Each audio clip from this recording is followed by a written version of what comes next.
बिल्कुल शुरू में, समय के आरंभ से भी पहले, जब कहीं कुछ नहीं था, न आकाश थे, न ग्रह थे, और न ही सूर्य, चांद, सितारे, न मनुष्य, न पशु, न पक्षी, न पेड़, कुछ भी नहीं था।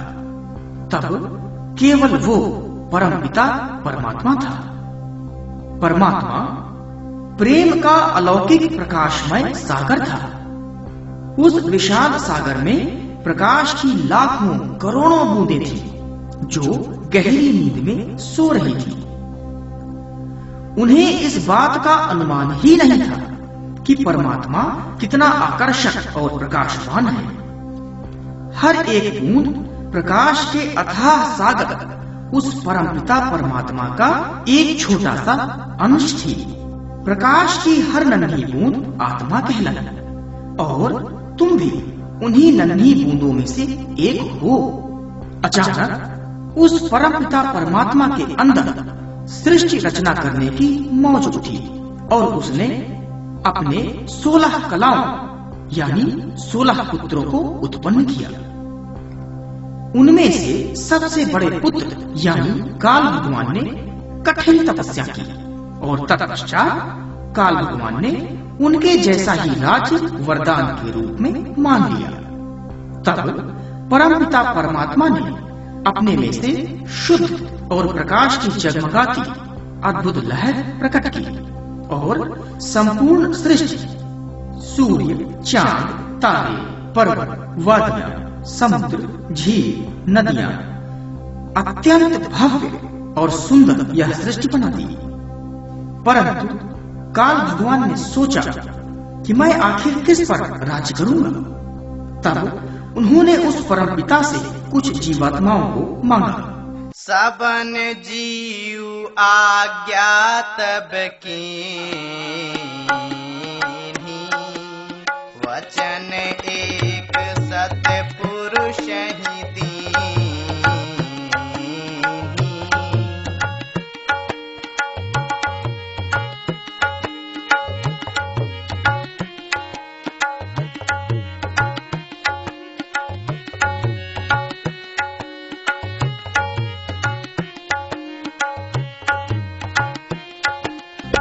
तब परमपिता ने जीवात्माओं से कहा, तुम प्रकाश के सागर अपने घर को छोड़कर सृष्टि के रंगमंच पर अभिनय करने के लिए नीचे जा सकती हो। शोक मुक्त होई तुम सब ही, मैं पुनि आऊं बुलावन तुम ही।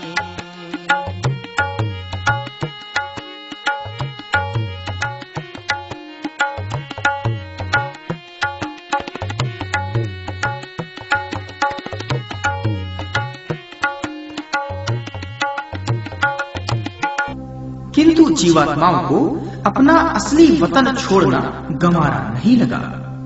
अंततः वो रोती हुई परमपिता परमेश्वर की इच्छा अनुसार अपना असली वतन छोड़ दिया। चले दुखी तब जीव अनेका, रचना एक एक ते देखा।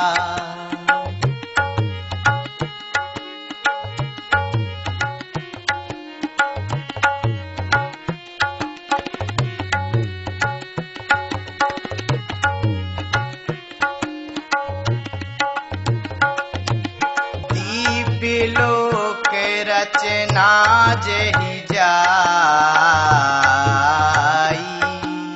पुलकित हर्षि होई मन माही।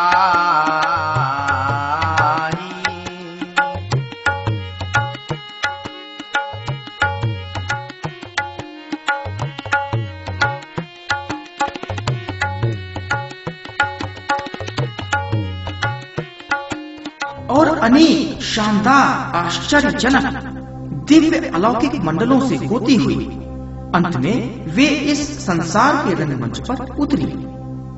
उतरने के काफी समय पश्चात इस सृष्टिलोक के मालिक ने जीवों को फंसाने का एक नाटक तैयार किया सभी जीवात्माओं को अलग अलग पोशाकें पहना दी और तब उसने अपने नाटक का नाम जीवन रखा। अब सभी जीव इस जीवन रूपी नाटक में अपनी भूमिका निभाने के लिए तैयार थे। आत्मा की इस पोशाक को शरीर कहते हैं। शरीर एक पोशाक है जिसे हम सब की जीवात्मा ने पहन रखा है और हम सब जितने समय के लिए पोशाक पहनते हैं उसे जीवन कहते हैं।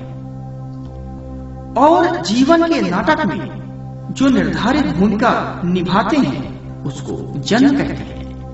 एक जन्म में तुम माँ बाप की भूमिका, बेटे बेटी की भूमिका, पशु पक्षी की भूमिका, पेड़ पौधे की भूमिका, नदी नाली पहाड़ की भूमिका, यहाँ इस धरामंडल पर सब अपनी अपनी भूमिका निभा रहे हैं। बड़े भाग्य मानुष तन पावा, सुर दुर्लभ सद्ग्रंथ निगावा।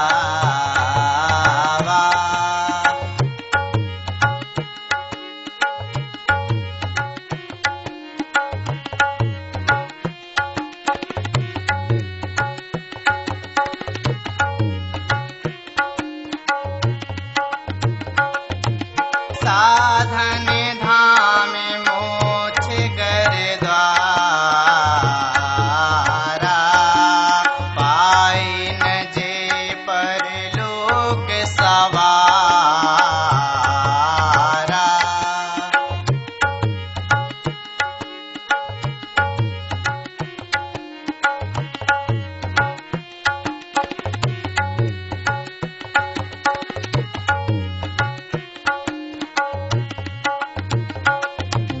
किंतु काल में इस नाटक की मुख्य भूमिका के लिए कुछ जीवात्माओं को मनुष्य रूपी पोशाक को पहनाकर इस जीवन रूपी नाटक का राजा बनाया और उन्हें कुछ विशेष अधिकार भी दे दिया। तत्पश्चात अपनी इस सृष्टि में फंसाने के लिए माया और कर्म का बहुत मनोरम किंतु बहुत भयंकर जाल बिछा दिया और फरमान जारी किया। कर्म प्रधान विश्व रचि राखा, जो जस करहि सो तस फल चाखा।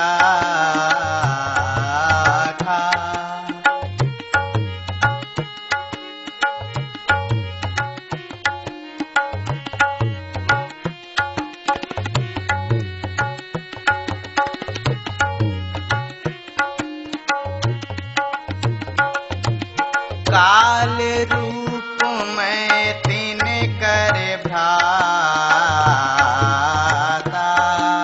शुभ और अशुभ कर्म फलदाता।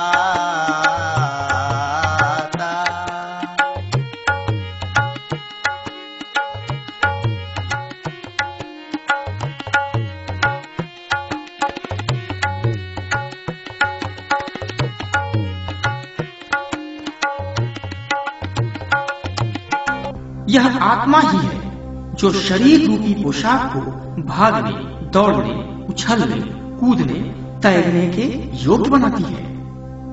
किंतु आज इस जीवन रूपी नाटक में इस जीवात्मा की भूमिका पूरी हो जाती है और वो जीवात्मा इस पोशाक को उतार कर दूसरी भूमिका निभाने के लिए चली जाती है, जिसे हम दूसरा जन्म कहते हैं।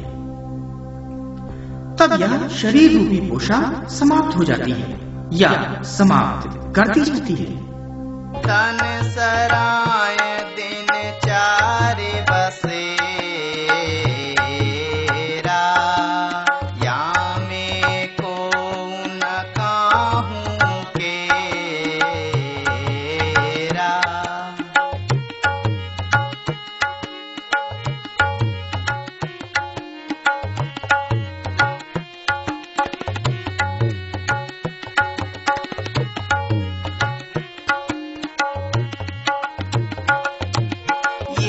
तन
जब जीवात्मा काल भगवान के पास से नई पोशाक रूपी शरीर धारण करके आती है तो उसे हम जन्म कहते हैं।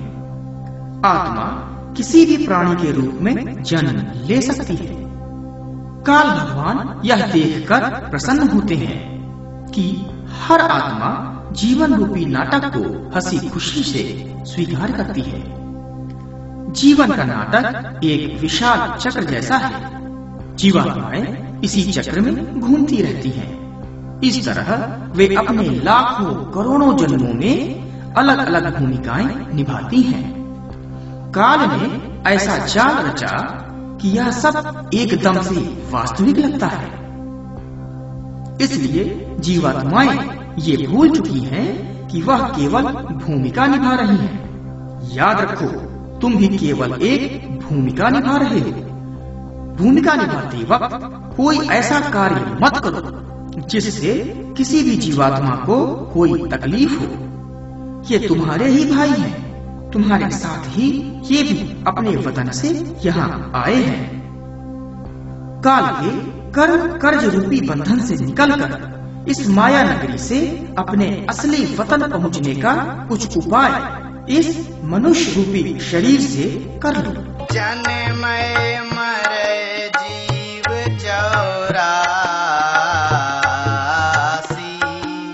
काल निरंजन डाले फांसी।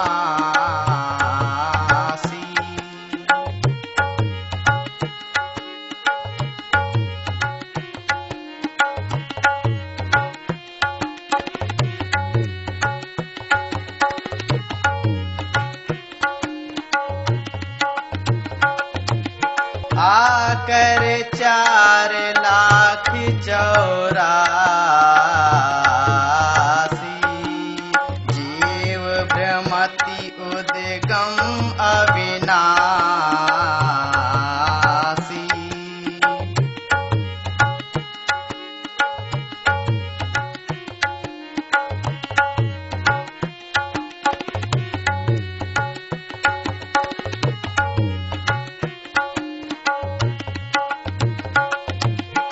जो तुमको खुद काल ने इस मनुष्य शरीर में अधिकार दे रखा है। नहीं तो ये श्रेष्ठ मनुष्य रूपी शरीर जो करोड़ों जन्म भटकने के बाद मिला है, यह व्यर्थ चला जाएगा। इसलिए तुम उस मालिक तथा अपने असली वतन चलने के लिए अपने अंदर तड़प पैदा करो। उसकी चाहत में 2 आंसू गिरा करके तो देखो।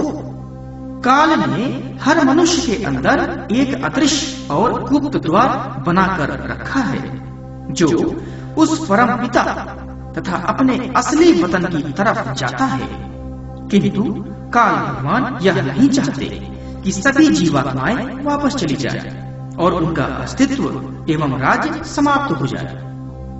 इस विकट स्थिति में या तो मालिक अर्थात परम पिता उस गुप्त रास्ते को खुद बताएं या अपनी दया और प्रेम से परिपूर्ण अपनी ही परम शक्ति को संसार में भेजें, ताकि वे यहाँ फंसी हुई आत्माओं को प्रेम से उनके निजी घर ले आए। इस परम शक्ति को सतगुरु कहते हैं। सतगुरु तुम्हारे जैसा ही मनुष्य शरीर धारण किया होता है, पर वास्तव में प्रकाश के सागर परमात्मा की अद्भुत लहर होता है। जो जीवात्माएं काल के कर्म कर्जे में फंसी होती हैं, किंतु थोड़ी चेतना से अपने घर की याद तड़प के साथ होती है, वे आत्माएं सदगुरु की तरफ खींची चली जाती हैं, जैसे मधुमक्खियां शहद की ओर। सतगुरु हमें असली घर के बारे में बताता है, और जब कोई जीवात्मा अपने असली वतन सच्चे दिल से जाना चाहती है तो सतगुरु उसे वो गुप्त युक्ति सिखा देता है। तत्पश्चात सतगुरु उसे असली वतन पहुंचाने का वचन देता है। देव नयन त्रिसित जब भाया, पुनि चितवत कौशलपुर गया।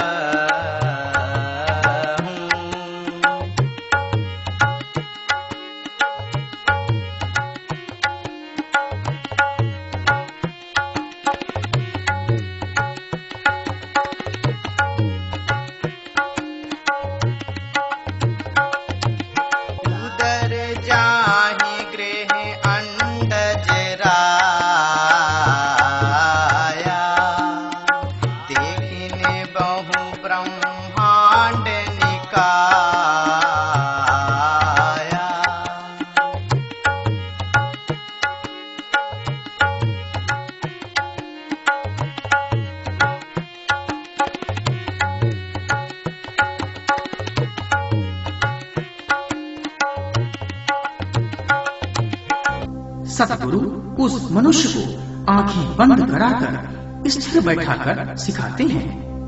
उसका मन इतना शांत और स्थिर हो जाता है, उसे अपने अंदर परमात्मा के पास से आ रही शब्द की लहरों की अद्भुत संगीत सुनाई देती है और शब्द धारा का चमचमाता प्रकाश दिखाई देता है, जो महासागर परमात्मा में ही वापस जा समाता है।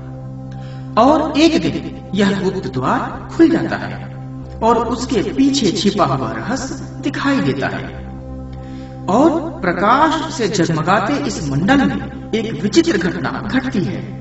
आत्मा को आनंद विभोर कर देने वाला एक दिव्य दृश्य दिखाई देता है और जीवात्मा उस गुप्त मार्ग पर बढ़ती चली जाती है और सतगुरु के अद्भुत नूरी स्वरूप के प्रबल प्रवाह में बहती हुई अपने घर की ओर खींची चली जाती है। यह गुप्त मार्ग अनेकों अनूठे सुंदर अलौकिक मंडलों में से ले जाता है और आखिरी मोड़ मुड़ते ही वे क्या देखते हैं? दूर, बहुत दूर उनका स्वागत कर रही प्रकाश के समान उज्ज्वल किरणें। परमात्मा से मिलने के लिए आतुर जीवात्मा बड़ी तेजी से बढ़ती जाती है, जब तक कि उस द्वार पर नहीं पहुंच जाती और फिर प्रकाश की कौंध में द्वार खुलता है और परमपिता उसको अपने में समा लेता है और परमपिता में समाई आत्मा सदा के लिए सुख शांति और आनंद में रहने लगती है।